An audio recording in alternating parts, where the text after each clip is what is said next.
Hey guys, welcome back to yet another helpful video of Quick Guide, and in this video I am going to show you how to use your ClickUp application for personal use. So without any further ado, let's dive right into this exciting video. In this video, I am going to show you 3 major uses of ClickUp application for your personal task.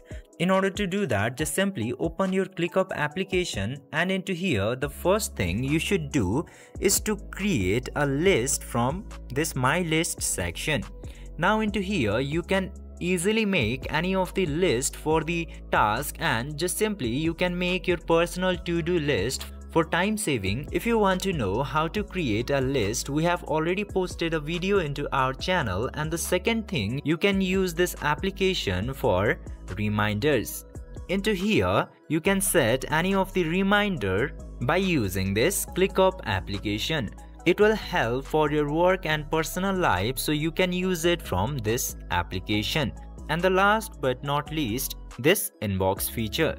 From here you can easily chat work related chats. You can categorize the chats and easily mention someone into the ClickUp application. So these 3 key features can be very useful for the personal use of ClickUp application. I hope this video was helpful for you. If yes, don't forget to like, share and subscribe to the channel to never miss another update. Thank you for watching the video.